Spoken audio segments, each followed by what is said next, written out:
has come about, that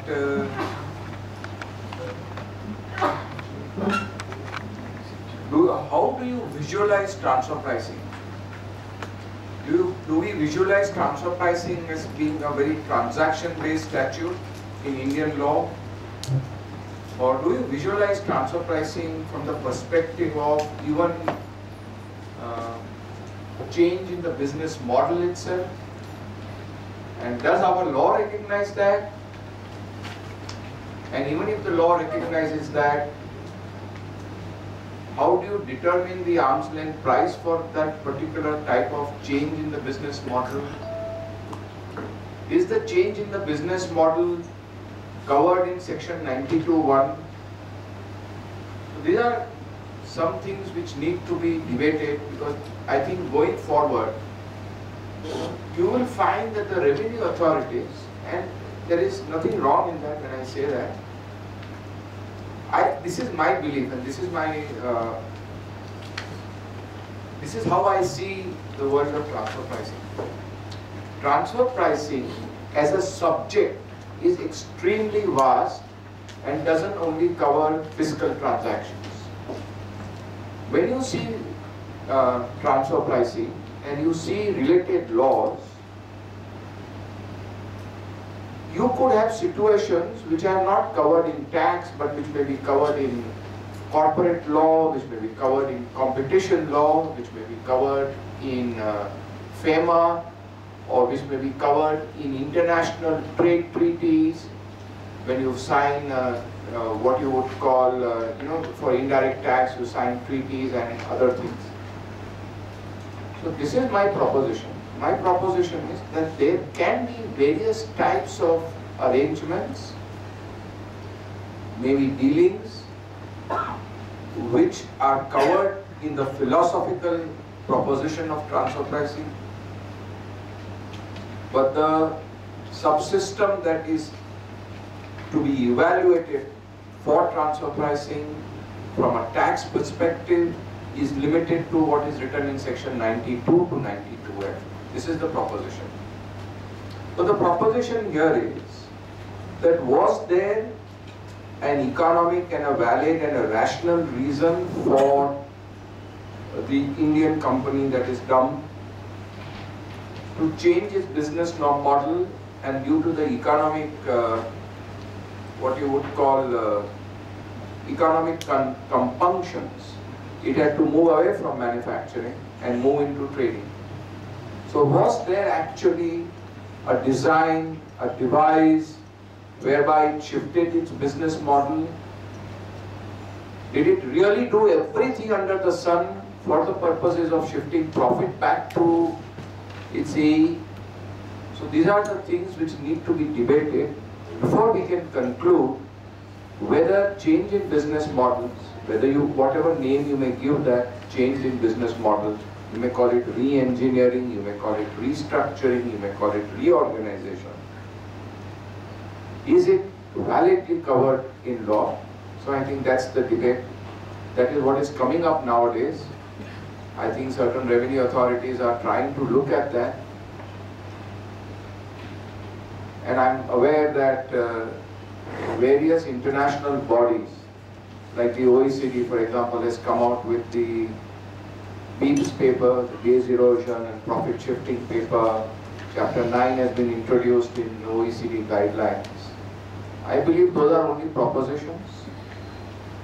We have still to do as per the law as it is stated in our statute.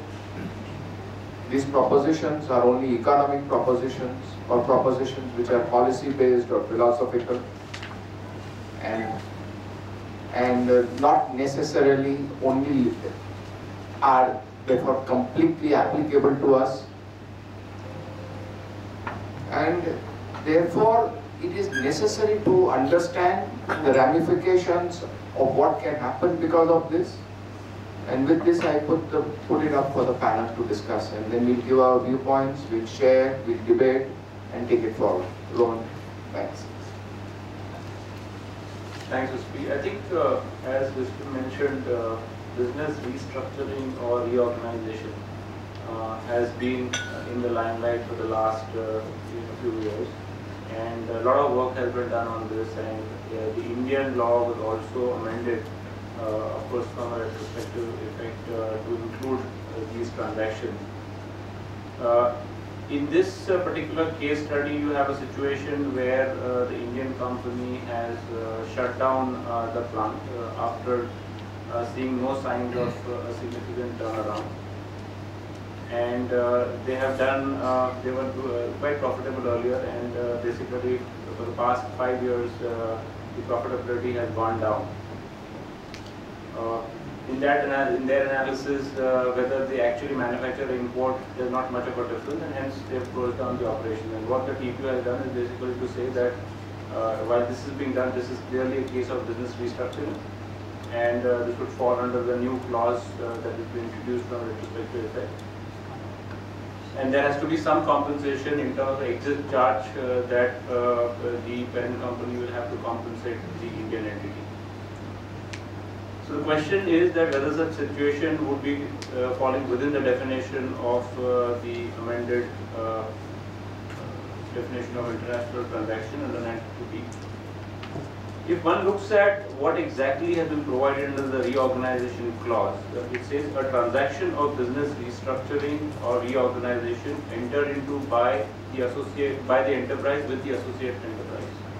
So that's the starting point in terms of that. So there has to be, to my mind, some kind of involvement or understanding with the AE to really come under this, because if you really look at also what is business restructuring as generally understood in terms of, it means cross-border deployment of by a multinational enterprise of functional assets and risks, and it also would involve internal reallocation of within the MME. In this particular case, I would feel that given the facts of the case, there is seems to be, and again this is basically an ability of the company to prove that, but I would feel that there is a genuine need for this company to restructure, which would mean that it has to relook at what the way it is operating and whether it really makes sense for that them to continue the manufacturing operation.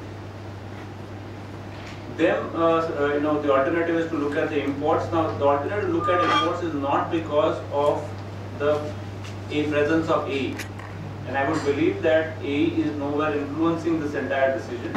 Although, by restructuring, the AE is benefiting by this entire thing in terms of them obviously making the Indian company importing from them, and they're making money out of it.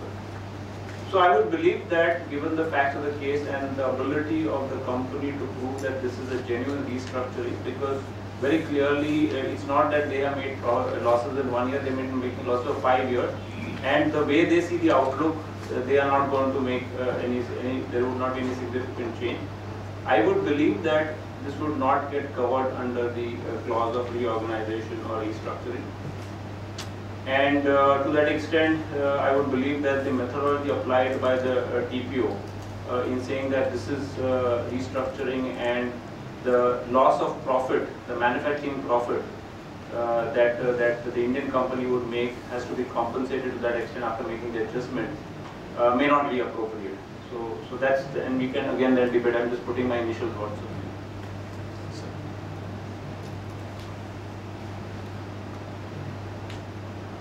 If one simply reads the case study, it looks very innocuous. It looks as if the action taken by the TPO was not warranted. But I would only say that the company based in the US has been named Smart. An Indian company is dumb. If the dumbness of Indian companies because of the smartness of the smart, we have problems. Otherwise, things look all right.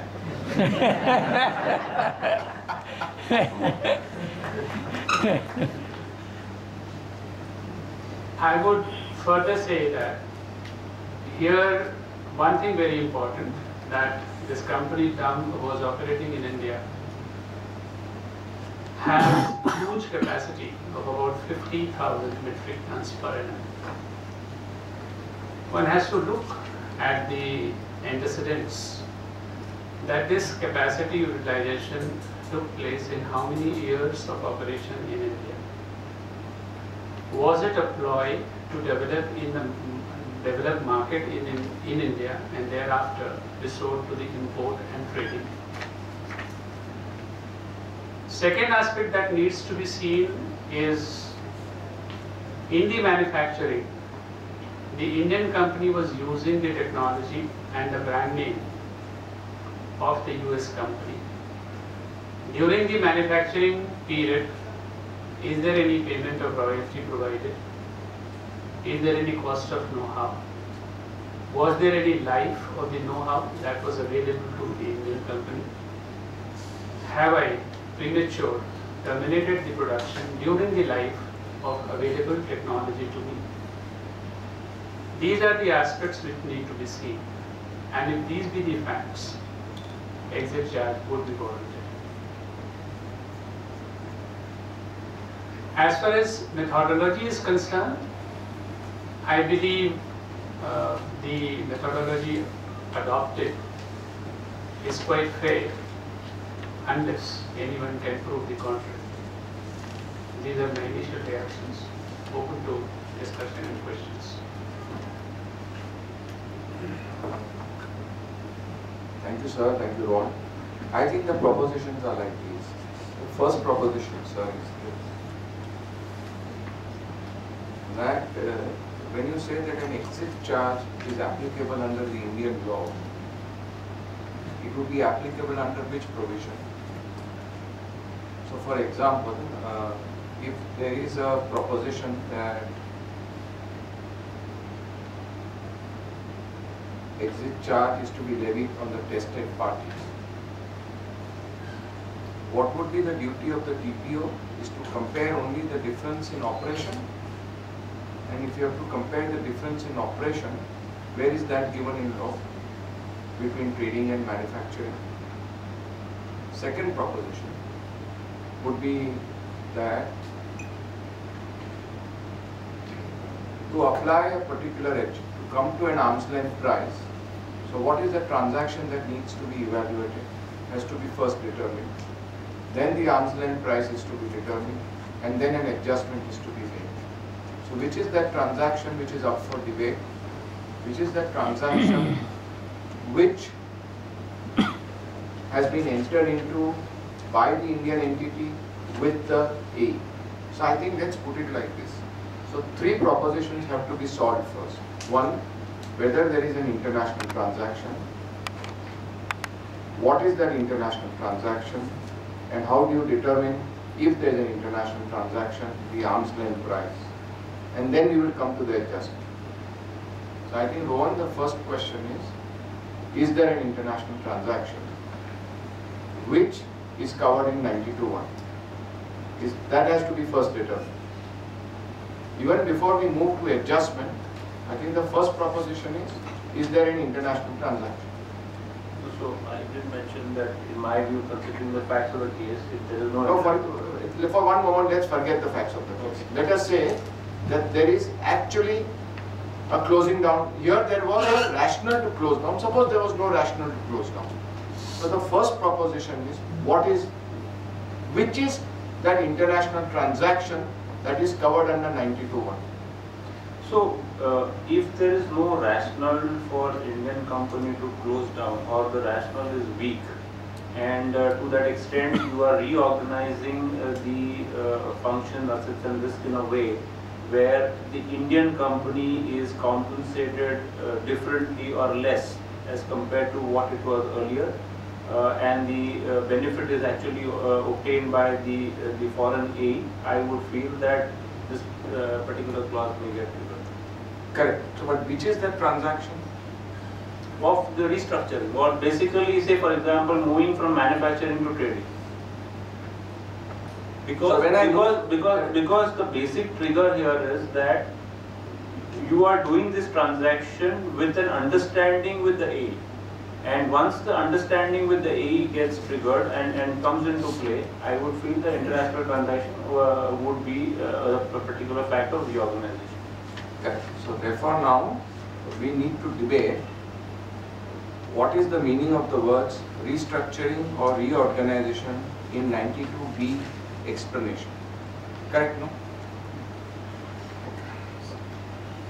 So I'll just try and read it for the benefit of the audience.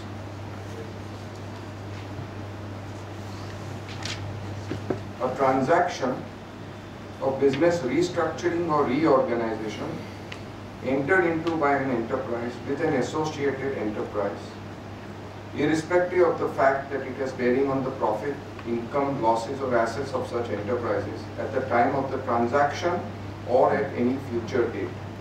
So friends, I just want to tell you one thing. We will not debate over here the meaning of the explanation, whether the explanation goes beyond 92B1 or not. Can an explanation go beyond the main subsection? That is a different type of jurisprudence. I don't want to get into that. We will remain on the facts, on the economic aspects. That proposition itself will take another 3 hours if we were to debate, and probably I am not prepared for it, though my panelists may be prepared, because I have not gone through how do you interpret an explanation. There is a way to interpret a proviso, there is a way to interpret an explanation, there is a way to interpret a subsection.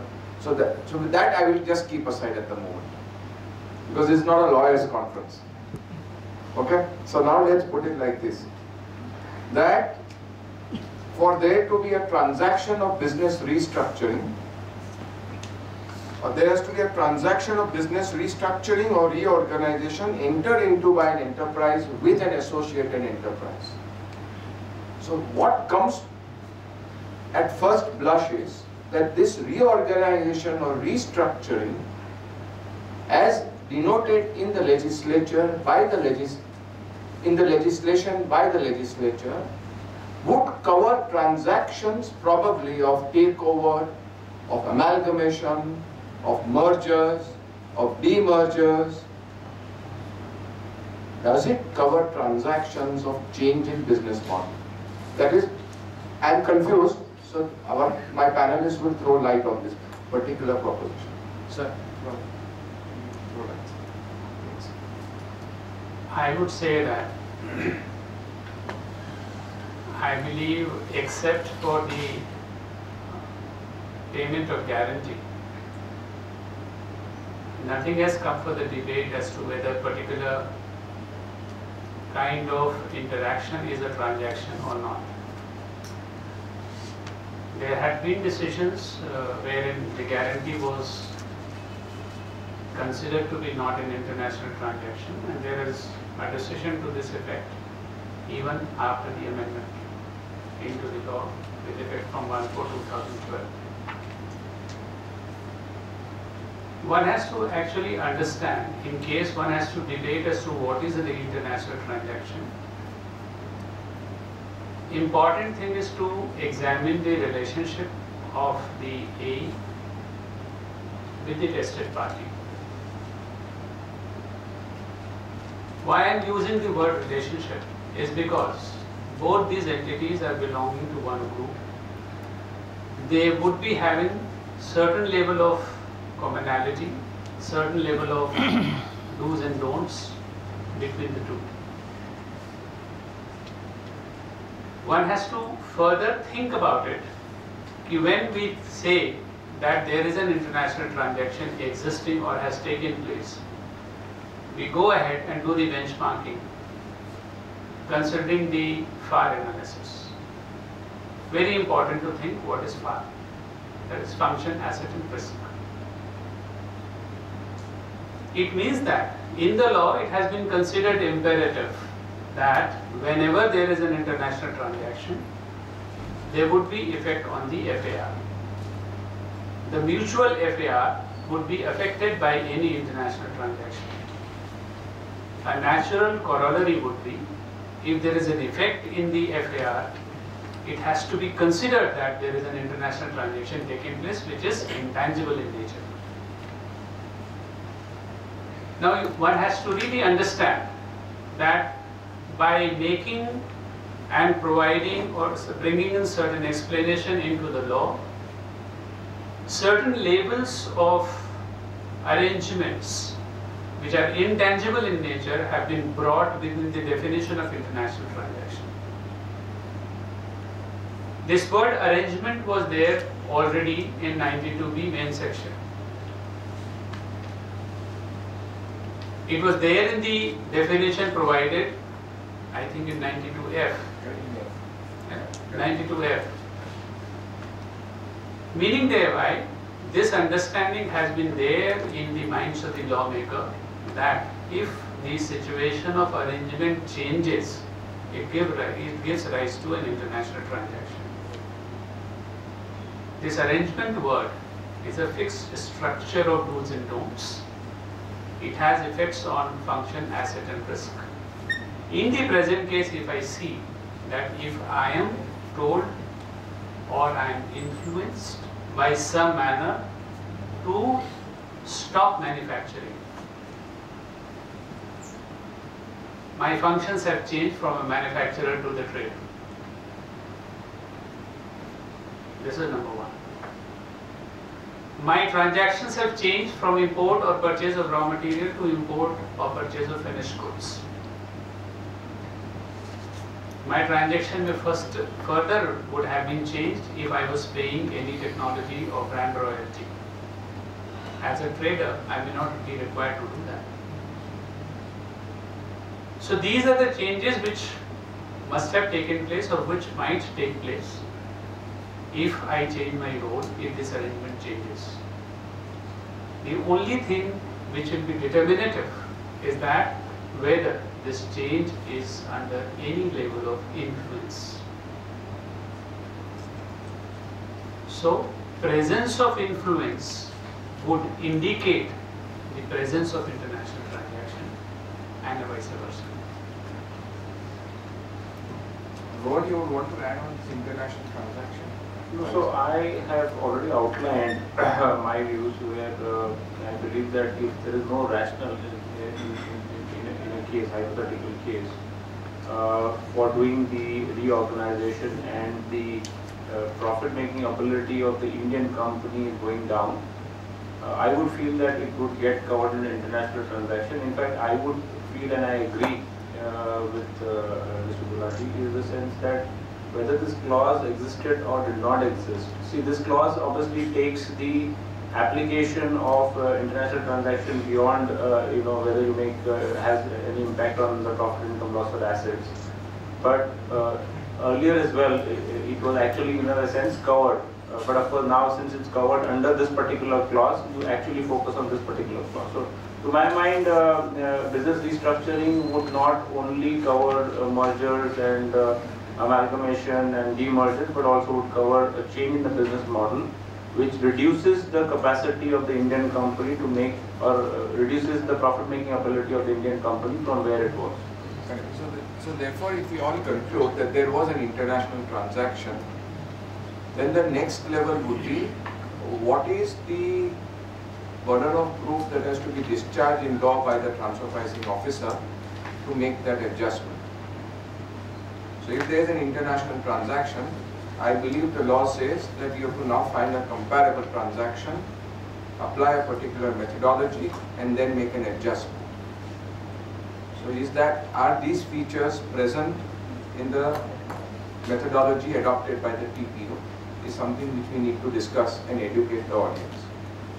So I agree with you that the methodology would be a challenge in terms of really finding comparables, because again you go to I go to the same point that I mentioned earlier, that comparables in every case of transfer pricing may not exist, and that doesn't mean that there has to be no compensation for it.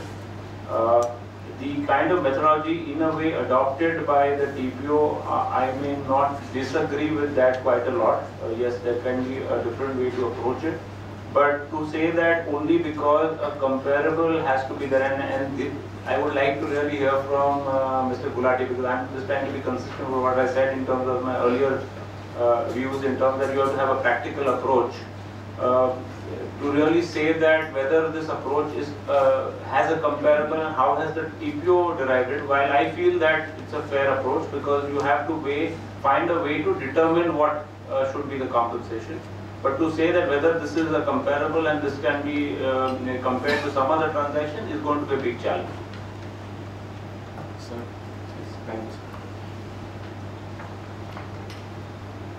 Two things are very important when we arrive at one conclusion, that the subject change in arrangement is an international transaction, then what was and what is that international transaction?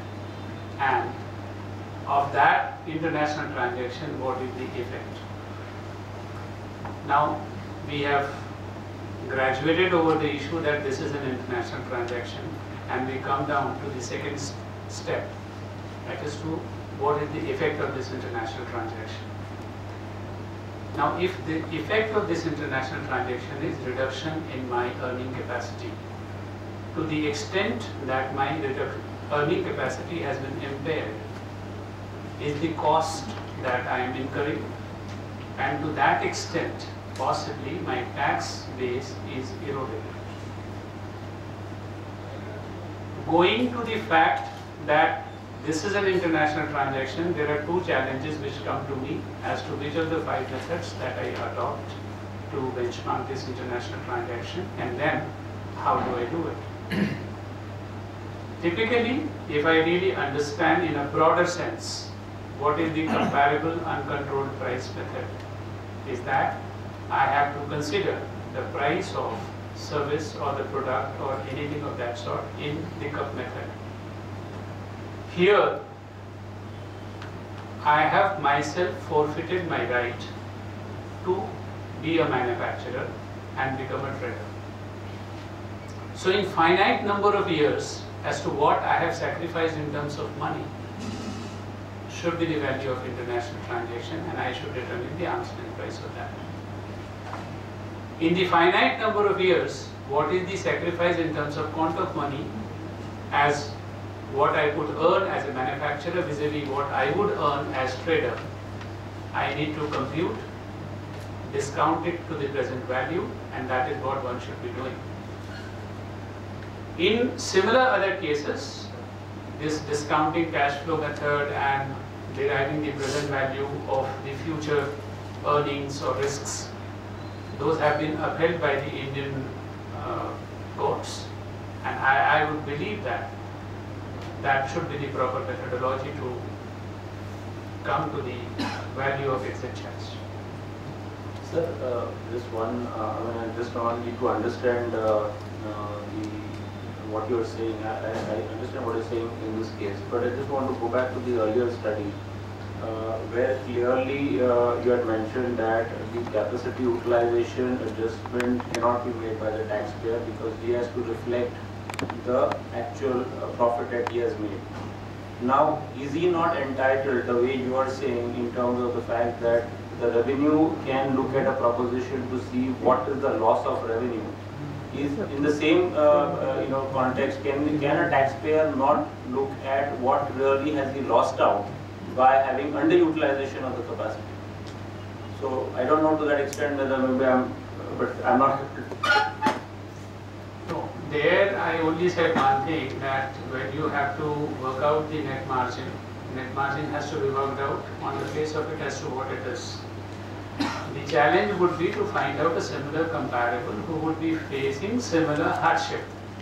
Or else, if at all there is an adjustment that you want to make it in the hands of comparable, looking to their data. I am not opposed to adjustment, reason being, this particular thing of making reasonable adjustment has been mandated in the law. And me or anyone else cannot say that one should not make. Question is where to make, how to make. That is the only debate.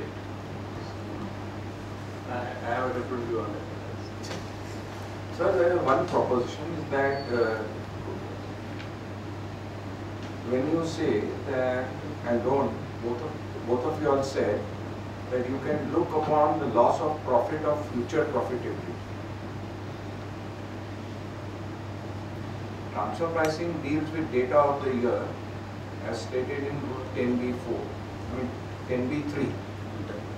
It has to be of that financial year only. And there are decisions which say that you cannot use multiple years. And there are decisions which say that you cannot use data of the next year. Yes. So then how can you discount tomorrow's profit